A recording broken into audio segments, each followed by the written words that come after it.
Sekarang, bayangkan kamu sedang berada di ruang putih tak berbatas. Semuanya benar-benar putih, sejauh mata memandang. Lalu, kamu melihat sebuah pintu berwarna ungu di depanmu.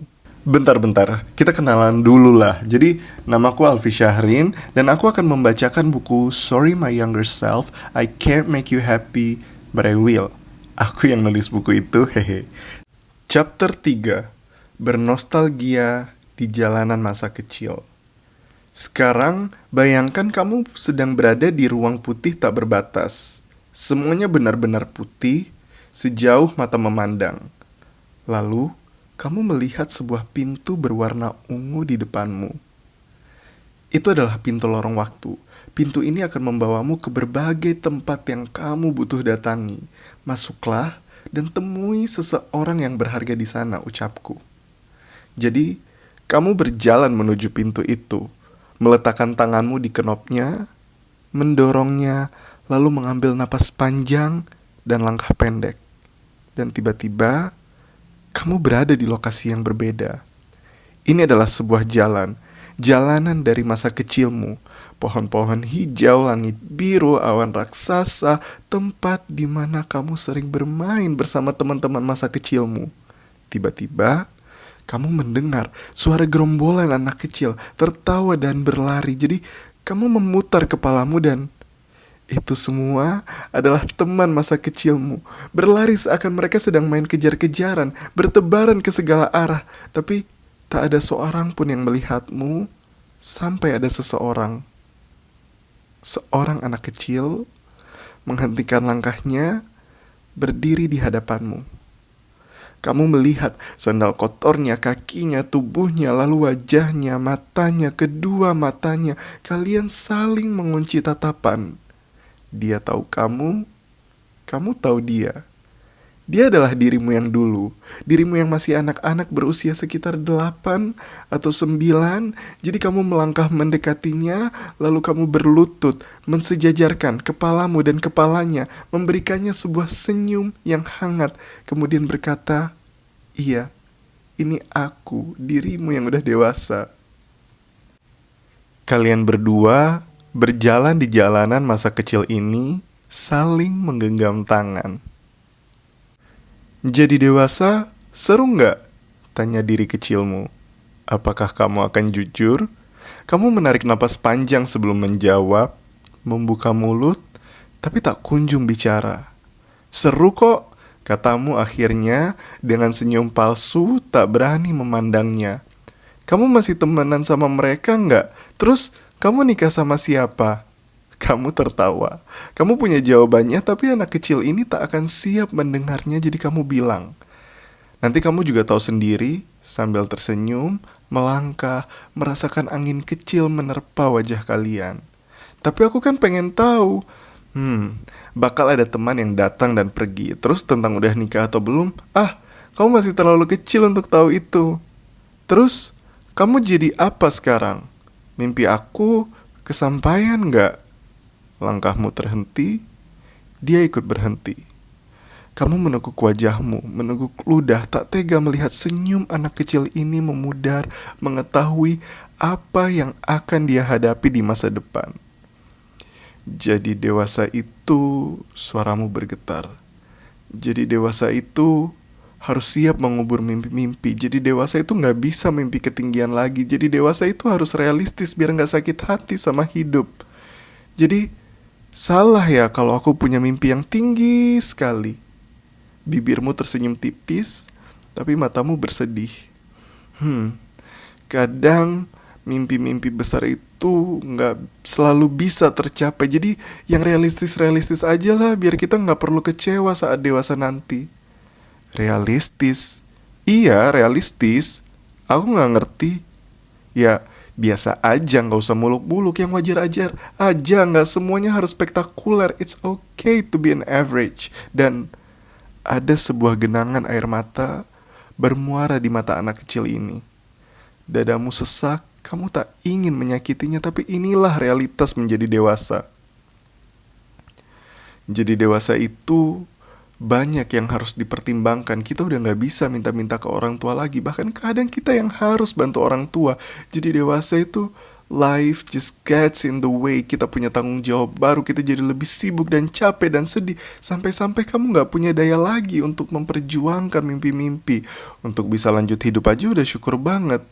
Jadi dewasa itu harus realistis. Realistis dalam segala kemungkinan. Realistis dalam berharap. Supaya nggak kecewa sama harapan sendiri. Kamu tak tega menatap diri kecilmu yang sekarang telah menundukkan kepalanya. Jadi, kamu mendongakkan tatapanmu ke angkasa. Dan di angkasa, ada pesawat terbang di langit biru, melayang jauh menembus awan, meninggalkan jejak-jejak yang panjang, lurus, dan putih. Matamu mengikuti jejak pesawat itu dan pikiranmu tenggelam dalam lamunan. Dulu, diri kecilmu sering bermain bersama imajinasinya, menjadi pilot mengelilingi dunia, melayang di angkasa, menjadi pahlawan dengan kekuatan super, menjadi putri-putri, menjadi dokter, guru, astronot, menjadi apapun yang dia inginkan, semua dalam imajinasi. Kemana perginya imajinasi itu saat dewasa ya? Beranjak dewasa, kamu berhenti bermain dengan imajinasimu. Kamu lebih skeptis dan realistis, atau kamu hanya pesimis tapi berlindung di balik kata realistis. Apapun itu, menurutmu menjadi dewasa memang butuh skeptis dan realistis, dan aku, dirimu di masa depan, setuju dengan statement itu. Tapi, apakah itu yang benar-benar kamu inginkan? Tatapanmu masih mengekori pesawat terbang itu. Kemana ya perginya pesawat itu? Sudah sejauh mana pesawat itu terbang? Sudah ke samudera dan benua mana saja? Ada siapa saja ya di dalam sana? Kok bisa ya pesawat terbang setinggi itu? Gimana caranya? Lalu sesuatu klik di hatimu, seperti ada lampu yang menyala di otakmu. Kalau semua harus terlalu realistis, mungkin gak akan ada kendaraan yang bisa terbang bernama pesawat, yang mampu mengarungi samudera dan melintasi benua. Kalau semua harus terlalu realistis, mungkin gak akan ada perjalanan antariksa. Kalau semua harus terlalu realistis, mungkin komputer yang dulunya sebesar sebuah ruangan gak akan bisa jadi laptop dan ponsel yang bisa kamu bawa kemana saja. Kalau semua harus terlalu realistis, mungkin gak akan ada internet yang sekarang bisa mendekatkan dunia yang jauh. Pikiranmu lanjut berkelana. Mungkin menjadi dewasa adalah tentang memadukan sisi imajinatif dari masa kecil dan sisi realistis dari masa dewasa. Seperti bagaimana pesawat bisa terbang mengelilingi angkasa, bermula dari imajinasi yang tidak realistis pada masanya, namun diperhitungkan, diteliti, dan diperjuangkan secara realistis. Sampai akhirnya, hari ini kita bisa melintasi benua dengan waktu yang lebih cepat. Atau seperti bagaimana ponsel bisa ada di saku kita, bermula dari imajinasi yang tidak realistis pada masanya, namun diperhitungkan, diteliti, dan diperjuangkan secara realistis. Kamu mengembuskan napas panjang, napas kelegaan, bersama setitik senyum yang baru terbit di bibir. Diri kecilmu masih tertunduk, jadi kamu menepuk pundaknya, menunduk sejajar dengan telinganya. Aku minta maaf, bisikmu kepada diri kecilmu. Diri kecilmu mengarahkan pandangannya kepadamu, matanya basah, pupilnya membulat. Seumur hidupnya, tak ada seorang pun yang mengucap maaf kepada diri kecilmu. Kecuali kamu. Kecuali kamu. Jangan terlalu realistis sama hidup, lanjutmu. Kamu bisa jadi pengusaha paling sukses di kotamu. Kamu bisa jadi penulis bestseller di seluruh dunia. Kamu bisa mengelilingi dunia. Bukan karena kamu punya banyak uang, tapi karena kamu punya sesuatu yang dunia butuhkan. Tetaplah bermimpi hal-hal yang orang bilang gak realistis. Ucapmu lebih sebagai pengingat kepada dirimu sendiri. Tapi tadi kamu bilang, realistis aja biar gak kecewa, tanya diri kecilmu. Iya, emang harus realistis, tapi realistis bukan berarti nggak boleh imajinatif. Realistis bukan berarti membatasi mimpi-mimpi. Realistis bukan berarti mengerdilkan harapan-harapan. Kamu bisa punya mimpi yang besar, tapi tetap realistis dalam memperjuangkannya. Realistis juga berarti kalau ada mimpi yang harus dilepaskan, bukan berarti kita nggak boleh menciptakan mimpi baru. Hilang satu mimpi, ciptakan 10 mimpi baru. Tapi tadi kamu bilang kamu juga udah terlalu sibuk dan capek dan sedih. Kamu mengelus rambut diri kecilmu. Kalau aku belum sempat memperjuangkannya, setidaknya aku bakal memperjuangkannya dalam doa dulu. Toh, nggak ada ruginya, nggak ada capeknya kan? Tapi kalau doa doang, mana bisa tercapai? Sekarang kamu yang terlalu realistis, lalu kamu dan diri kecilmu tertawa bersamaan, angin bertiup lembut. Semoga dengan berdoa, aku selalu ingat apa yang harus aku perjuangkan. Semoga dengan berdoa, aku bisa menemukan celah untuk memulai perjuangan ini. Semoga dengan berdoa, aku bisa menguatkan tekadku. Semoga dengan berdoa, Allah melapangkan jalanku, memberkahi usahaku, mendekatkan mimpiku lebih mudah dari yang aku bayangkan. Amin, ucapmu dan dia bersamaan. Kamu dan diri kecilmu lanjut berjalan di tengah jalanan yang lengang ini. Aku janji akan memperjuangkan mimpi-mimpi kita, tapi aku juga minta maaf kalau belum sesuai harapan kamu, katamu.